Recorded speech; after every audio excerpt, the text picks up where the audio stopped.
Olá, como estão? Espero que bem. Hoje vamos falar de filosofia clínica. Eu quero então falar sobre um tópico que eu acho que tem muito a ver com o nosso dia a dia, né? Com a nossa relação.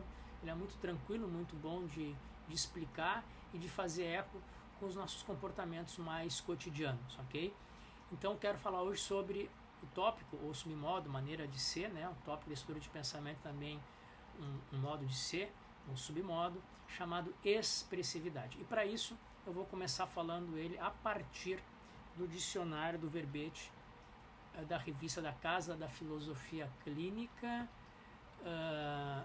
na edição de outubro de 2024, uma edição especial, onde fizemos ali um pequeno glossário, dicionário com verbetes curtos, né? Para as pessoas que querem saber sobre filosofia clínica, né? Para estudantes, para quem já atua também. Então vamos lá, eu vou ler aqui para vocês o tópico expressividade. Expressividade é o tópico 21 da estrutura de pensamento e o submodo 31 na tabela.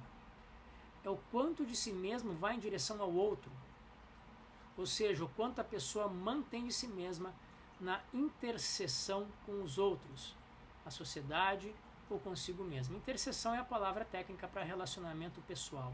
Relacionamento, né? Então, pode ser uma interseção consigo, com os outros, com a sociedade, com as ideias, com as coisas, ok? Uma relação, né? Podemos traduzir mais ou menos como, né, quanto que a pessoa expressa que está na sua EP nessa relação com o outro, né? Alguns fazem a relação, eu não gosto muito, não, porque eu não quero que seja um sinônimo, mas podemos pensar em alguma coisa como autenticidade. Então refere-se à relação da pessoa com ela mesma e com o outro, enquanto o submodo, o movimento existencial da pessoa em direção a outras pessoas, né? Ela se expressa, ela coloca para fora ou não, ou ela fica mais calada, mais introvertida, né? Ela pode usar grupos, mídias e outras formas de exteriorizar aquilo que está na sua EP. Por exemplo, eu aqui estou exteriorizando os meus pensamentos, o meu canal de expressividade é o YouTube. Eu aqui estou expressando o que está na minha EP. Ok? Então eu estou aqui usando um canal de expressividade. Nunca se refere somente, isso é importante, a si mesmo, tendo que ser uma forma de publicizar o que está nela. Então, expressividade e filosofia clínica sempre está relacionada com uma outra pessoa. Mesmo que eu não seja qual é. Por exemplo, eu estou falando aqui para não sei para quem. Para você. Mas não sei quem você é. Não sei quem está vendo esse vídeo. Mas isto sai de mim.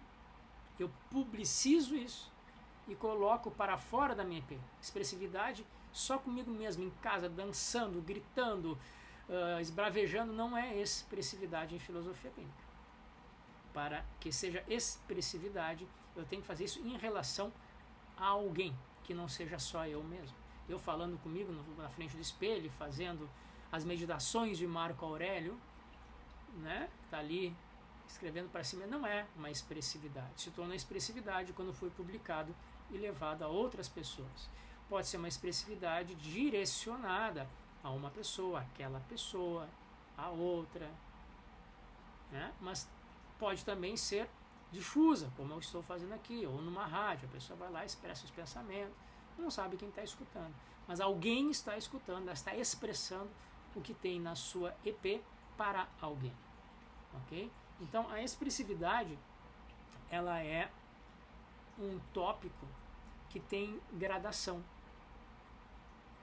Ela tem uma expressividade para uma expressividade total, totalmente aberta. Tem uma gradação. Uma questão terapêutica de expressividade pode ser a pessoa que diz, olha, eu não me sinto bem ali, eu não falo com ninguém, eu me fecho e não tenho confiança em ninguém naquele lugar, eu trabalho em um lugar que eu não confio em ninguém. Então é uma questão que está envolvendo a expressividade porque ela não se sente à vontade para expressar seus pensamentos naquele lugar ou com aquelas pessoas que estão naquele lugar. Então o seu assunto imediato envolve o tópico expressividade. Por quê? Porque ela está se controlando para não falar com medo de que possa acontecer. Então a expressividade tem uma gradação, inclusive na terapia.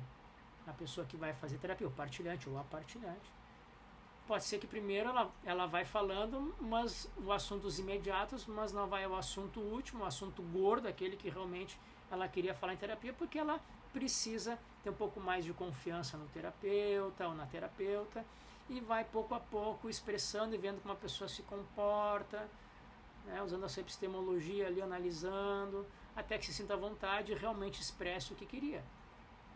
Tem uma expressividade, mas não é nenhuma, mas não é total, porque precisa de, né, adquirir uma certa confiança no terapeuta, e isso é normal, né? Então, a expressividade pode ter uma gradação, uma expressividade máxima, aquela que fala tudo o que pensa, aquela que não tem problema de falar com ninguém, que diz tudo, às vezes se mete também em problemas, porque tem excesso de expressividade, né? Fala tanto que não enxerga o contexto, não vê as pessoas, não se importa, né, de uma forma muito inversiva, não se importa como os outros estão recebendo o que ela está falando. Então a expressividade ela tem essas gradações e ela pode fazer parte das questões terapêuticas em várias situações, né? Mas é importante também a gente perceber aqui na filosofia clínica que a expressividade ela é trigêmea, né? São três irmãos ou três amigos, não sei, que andam sempre juntos. Cada vez que eu expresso alguma coisa, eu expresso a partir de algum meio, de alguma forma. Isso em filosofia clínica se chama semiose ou dado de semiose. Vou ler aqui para vocês o que é semiose no dicionário da filosofia clínica da revista de outubro de 2024. Então, semiose ou dado de semiose é o signo, o sinal, a forma que a pessoa utiliza para comunicar algo, para expressar algo. Sempre que eu expresso algo, como eu aqui estou fazendo por YouTube, eu estou usando uma forma, uma semiose para expressar. Como a expressividade tem que sair de mim, não é só comigo mesma, eu tenho que usar algum meio para fazer isso. Eu escrevo, eu faço livros, blog, escrevo uma carta, sinal de fumaça, lá sei eu, código Morse. Não, é o que a pessoa utiliza para dar sentido ao que quer comunicar. É o canal, ou o canal veículo por onde a pessoa se expressa existencialmente. Por exemplo, o beijo pode ser um dado de semiose, eu estou querendo expressar algo por ali. Flores, carinho tátil, passeio, conversa, sorriso, estar junto. Essa está em uma íntima ligação com o dado, com o tópico de expressividade. Por exemplo, eu conto nas aulas que por muito tempo meu dado de semiose para expressar o que está na minha EP, como vocês estão vendo aqui, é falando. Eu falo, né? Eu me expresso falando nos assuntos que eu domino, né? Que não sou a pessoa que está falando por aí. Vocês vão chegar num lugar, não vão escutar minha voz, porque eu sou quieto. Mas se eu quero expressar alguma coisa que eu estudo, filosofia, depende do papel existencial que eu estou, é outra questão, né? Eu me comunico falando ou escrevendo. Os meus dados de semiose que eu uso bastante. É aqui falando. Eu sempre fui de falar mais na minha família, por exemplo. E eu tinha questões com meu pai, que eu queria conversar, meu pai não era um cara de palavras.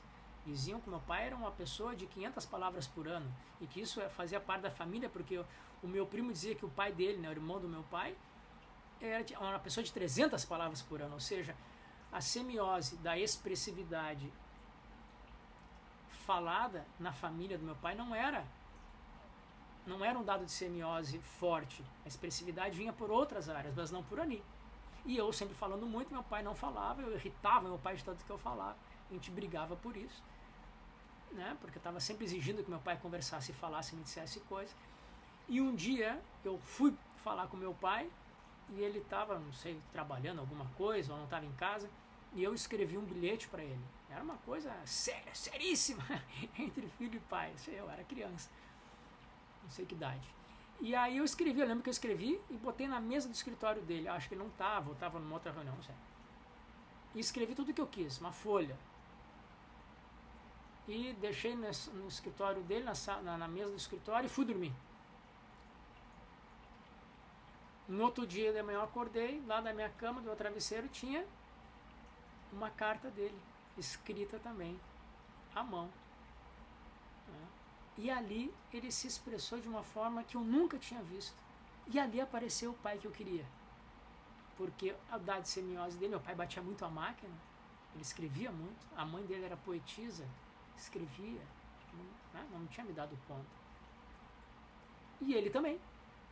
Então a expressividade do meu pai saía muito mais, o seu dado semiose, o seu canal, a sua forma, o seu transporte, né, transportar o que tem dentro para o outro. Encontrei o dado semiose do meu pai, pronto, agora eu posso me comunicar com ele. Então, a expressividade sempre vem de uma forma, com dado semiose. E o terceiro amigo inseparável entre eles, ou terceiro irmão gêmeo, como queiramos, é outro tópico que se chama significado. Vamos ler aqui o que significa significado. Eles vêm sempre juntos, tá? É o tópico 16 do estudo de pensamento. Refere-se às interpretações que o outro dá ao que ele vivencia. Eu recebo alguma coisa, eu vivencio e eu interpreto. Isso é o tópico da interpretação. Mas também refere-se ao significado que a pessoa quer dar quando expressa algo. Pronto, entrou a expressividade. Então, cada vez que eu expresso algo, eu expresso de uma certa forma. E o conteúdo disso tem um significado que eu quero dar a isso. Quando eu escrevo um livro, minha expressividade nessa semiose tem um endereço, tem um significado, tem um sentido que eu quero dar e não outro. É um livro sobre filosofia clínica, um livro sobre estoicismo. E eu quero dizer certas coisas e não outras. Eu quero dar este sentido, esse significado dessa expressividade através desse meio. Agora as pessoas podem receber isso, interpretarem de maneiras diversas. Ou nem quererem saber porque não é o dado de semiose delas. Se eu tivesse feito um vídeo, ou se elas fossem ver um filme, ou se escutassem uma música, ou se lessem uma poesia, ou se me escutassem falando, seria o melhor para elas. Então, expressividade, semiose e significado andam sempre juntos. No momento em que eu identifico a expressividade como, por exemplo, uma questão terapêutica, automaticamente eu já vou ter que me dar conta de quais, nessa questão terapêutica, quais são os meios e o que a pessoa está querendo passar. E como, no caso, os outros estão recebendo. Por exemplo, a questão banal de relacionamento entre pais e filhos ou marido e mulher. Eu tive um casal que dizia assim, a mulher, porque não presta atenção em mim, porque... Não, ele me dizia, né? Ela reclama que eu não presto atenção nela, porque ela chega em casa e eu estou preparando a comida, e estou preparando tudo porque eu que faço a comida em casa, e ela começa a falar, eu estou fazendo as coisas, e ela disse, você não está me escutando. Você está fazendo um monte de coisa e não está prestando atenção no que eu estou falando. E ele disse, não, mas eu estou prestando. Não está prestando. Se você prestasse a mim, você pararia e olhava nos meus olhos. E ele um dia fez isso, tá? Ela chegou, ele parou, e ela começou a falar, e a cabeça dele foi para o outro lado. Né? Porque ele precisava estar em movimento e prestando atenção em tudo que ela está falando. Quando ele parava de fazer as coisas, ele não conseguia prestar atenção nela. Mas ela significava que ela interpretava que aquilo que ele estava recebendo da expressividade dela não estava sendo valorado, porque ele não estava dando a postura que ela achava que ele deveria ter ou a qual ela teria. Né?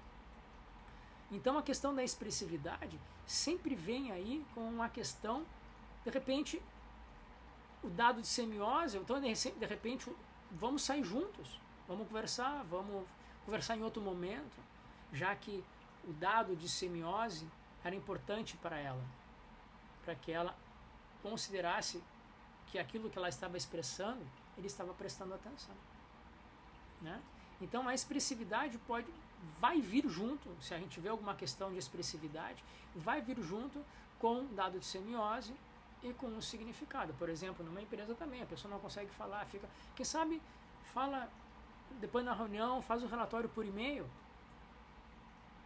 ali você se expressa com mais tranquilidade, ali você consegue parar, refletir, corrigir e consegue colocar o que você pensa sobre as coisas. Quem sabe numa reunião falada, pessoas perguntando o que você acha naquele momento, você não consegue pensar muito bem. Então propõe um outro dado de semiose para que a sua expressividade chegue. e chegue da forma que você quer, que todos vão ler a mesma coisa, qualquer coisa você explica, né? Então, a expressividade é esse conjunto, né, de semiose, a forma, o meio que utilizamos para expressar o que temos na nossa EP, nesta gradação, e também o significado que queremos dar e também que os outros podem interpretar da maneira que eles quiserem. E uma última coisa que não está necessariamente junta à expressividade, mas eu falei agora no meio do vídeo que eu acho importante realçar, é o papel existencial. O papel existencial é outro tópico da filosofia clínica que eu vou ler aqui para vocês. Vamos botar aqui para cima. Papel existencial está onde? Aqui. É o tópico 22 da estrutura de pensamento. Refere-se a um personagem, entre aspas, em certo contexto. É o que a própria pessoa nomeia a si mesma em certo contexto e atividade. É diferente do papel social, ou seja, atribuído pelo contexto social. O papel existencial eu mesmo atribuo a mim mesmo. Tem mães, tem mulheres que geram filhos e que não se consideram mães. Socialmente são mães, mas elas não se veem como mães. Esse é o papel existencial dela, independente do papel social. O papel existencial é como eu me atribuo. Tem pessoas na família, os irmãos mais velhos normalmente, ou irmãs mais velhas, que acabam assumindo um papel de segunda mãe dos irmãos mais novos. Às vezes nem a mãe e o pai disseram que tinha que ser assim, mas ela assumiu esse papel existencial. E os irmãos brigam, você não é minha mãe, você não é meu pai, né? Ah, não, mas eu me sinto. Ela assumiu esse papel existencial, mesmo que o papel social seja de irmã, entende? Então o papel existencial é mais ou menos isso, tá? Eu acho uma frase ótima que o Hélio colocou aqui, que o papel existencial é a possibilidade de uma pessoa ser mais de uma e isso não ser um crime. É a desenvoltura com que alguém exercita diferentes papéis, às vezes em um único dia. Um pai, mãe, professor, amante, marido, esposa, motorista, né? Então parece que nós temos que ter uma coerência, temos que ser sempre igual. Nos julgam, principalmente a psiquiatria, algumas psicologias de perfis, que nós somos coerentes com a gente mesmo, com a gente vai esquecer sempre o mesmo. A filosofia clínica vê a estrutura de pensamento como pode existir contrastes e não contradições, dependendo de qual papel existencial que temos. Eu posso ter vários papéis existenciais e, ao mesmo tempo, ter expressividades diferentes e semioses diferentes e significados diferentes para cada papel existencial. E isso não é um crime.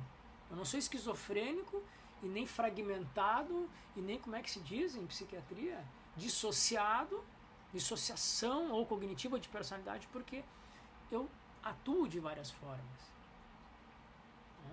Então, de acordo com o contexto ou com aquilo que eu considero de mim mesmo. Eu aqui, papel existencial, professor terapeuta, sou um. Se vocês forem me ver numa aula, em qualquer tipo de aula, de classe, desde que eu era criança até hoje, eu não dou um pio, eu não falo, eu estou ali para receber, não para falar.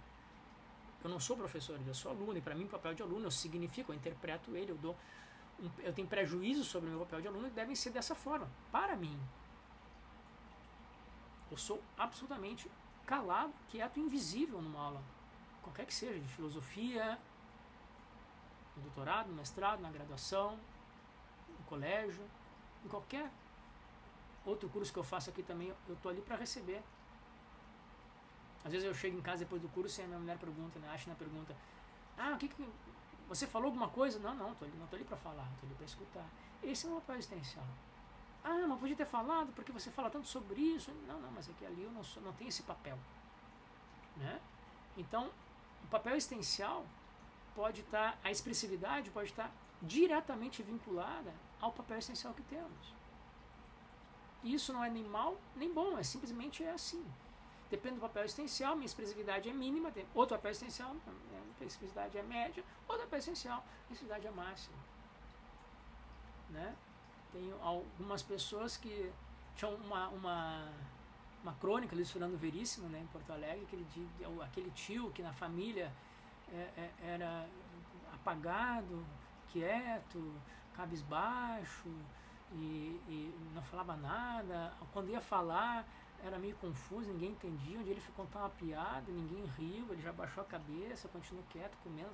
Na família ele era assim, um Zé Ninguém, né? E aí, essa pessoa que estava contando a história, o personagem, era um sobrinho, né, desse tio, um tio meio estranho, não passa nada. Ninguém dá bola para ele, não Zé Ninguém, invisível. Mas esse sobrinho foi crescendo, entrou na União Estudantil, né? E foi fazer manifestações na rua em prol da educação, não sei o que. E aí chegou num comitê lá para fazer, e quem estava no palco berrando e falando, e todo mundo aplaudindo, e todo mundo falando muito bem, o tio. E ele ficou, como assim?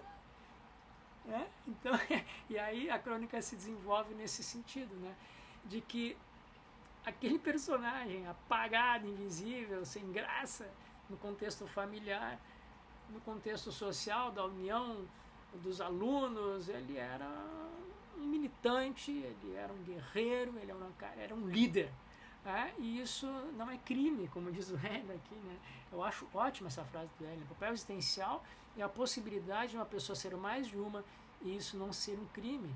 É a capacidade da pessoa poder desenvolver, né, exercitar diferentes papéis.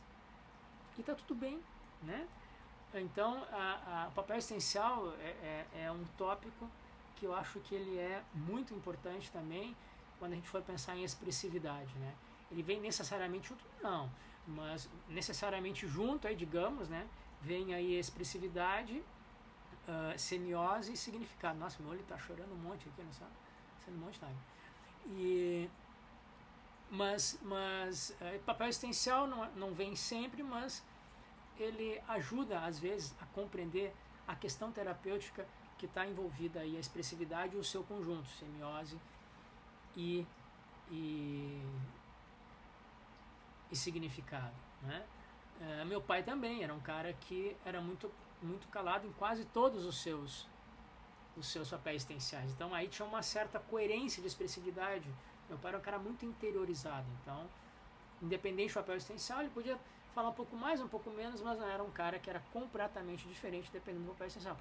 Por isso que não pode estar necessariamente atrelado ao papel existencial, questão de expressividade, né? Mas, bueno, pode ser que tenha a ver também. Ok? Então acho que esse é um tópico, né, que vem aí em conjunto com outros, que vale a pena a gente falar aqui mesmo para pessoas que não sejam da filosofia clínica, porque eu acho que ele pode nos clarear aí, nos iluminar muitas das nossas questões que a gente tem aí no dia a dia, que a filosofia clínica pode chegar de uma forma um pouco mais ampla, um pouco mais complexa e por isso com mais possibilidades de que a gente consiga exercitar aí o nosso bem viver, seja ele qual for em filosofia clínica. Tá bem? Se gostaram, podem dar like, comentar e compartilhar e tentar ajudar o canal aí a chegar a 1000 inscritos ainda esse ano, para que a gente, né, tenha aí um novo nível, outro patamar de divulgação do canal. Muito obrigado e até o próximo vídeo.